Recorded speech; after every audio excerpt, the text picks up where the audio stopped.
All right, everyone. Hello, hello. This is Mrs. Richardson. Um, I'm recording this video before I go on maternity leave, and I'm just going to go over some of the differences in how U.S. history is going to run in the spring while I'm away on leave. So after winter break, I will not be back to MEVA until April 1st.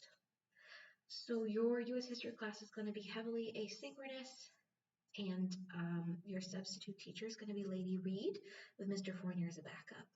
So this is the U.S. History Spring Course Shell, and all of the content will be right here under U.S. History. So right now the plan is that you guys will be meeting twice a week, Tuesdays and Thursdays. Lady Reed isn't going to be presenting content necessarily, but she's going to be there for questions, help with assignments, and help for sort of directing what you need to be working on. So the first 3 months of U.S. history is already set up and open. So you'll be able to see chapters 1 through 10. And then these will be hidden because these are going to be after I come back, and we'll resume our regular 4 lessons a week with content in those lessons. So you're going to be working on chapters 1 through 10. So we're going to pick up after the Civil War and the Reconstruction. You're going to start with westward expansion, industrialization, and so forth. So the way it's set up is that most of the assignments are auto-graded quizzes, so multiple choice, true or false. You're going to have 3 to 4 of them a week, depending on the week. So just go chapter by chapter, and the due dates are already there. It's going to, I have it set up to open 2 weeks of content at a time to kind of pace you guys.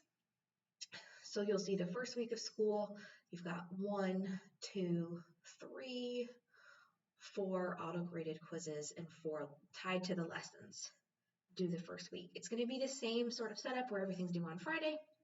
The big difference with grading for this period that I'm away is that I was instructed by administration to have everything default to 0.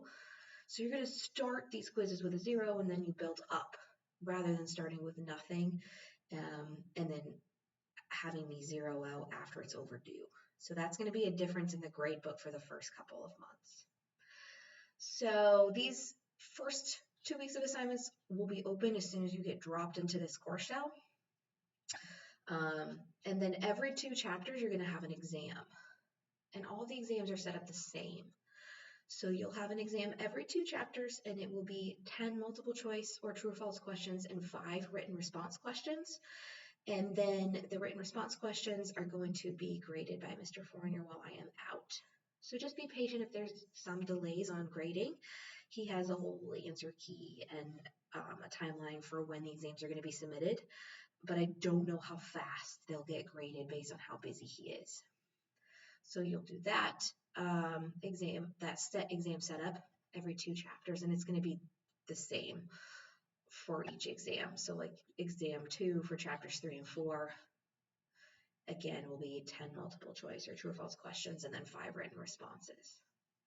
And then in between, 99% of what you're doing are auto-graded quizzes, and they are directly named to the associated lesson, okay?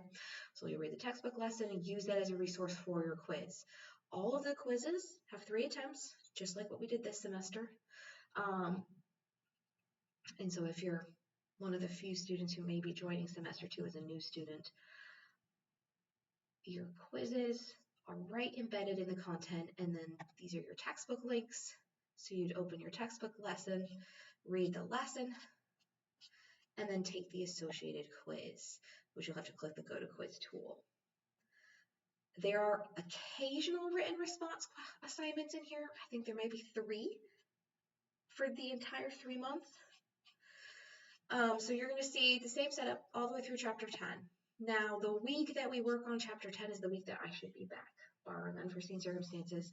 I will be returning on April 1st, which is a Monday, which means we will meet.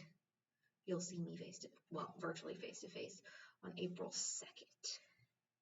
And so April 2nd will be the first week that we go back to all 4 class periods. The rest of the time, you'll have the Tuesday, Thursday sessions with Lady Reed. And then once I come back in April, for the rest of the course, we resume our regular 4 times a week, and we'll move through the rest of the content before the summer. And we'll have, of course, kind of testing mixed into that because we have spring nuias and such. So that's the layout for this. I have an auto reply set up on my email just as a reminder. So if you email with a question about this class, you're going to get that auto reply. And it's going to direct you to who you should reach out to based on which class you're asking about. So if you email me a question, it's going to say, hey, if you're in history, your substitute's Lady Reed, and you can reach out to Lady Reed or Mr. Fournier with questions. So that would be, if you submit an exam and it's been 2 weeks and you say, no one's graded this, you can send an email to one of them and say, hey, can you grade my exam? That's especially true if you end up turning something late, because these are probably going to get graded in a big chunk by Mr. F. And then if you submit it a couple weeks late, he may not know that it's there. So feel free to kind of send those emails out as reminders. So that's how the course is set up. Just like this semester, everything is through this content button. And I think that's it. Read your book, watch your videos. You can feel free to watch videos that are related. I haven't embedded many videos in here, not this time, because the quizzes are just directly tied to the lessons. So if you follow through the lessons, you should be in good shape. And everything's embedded. And I would personally, as the one who designed the quizzes, I would say pay attention to things that are bolded when you're reading your textbook. That's going to help you.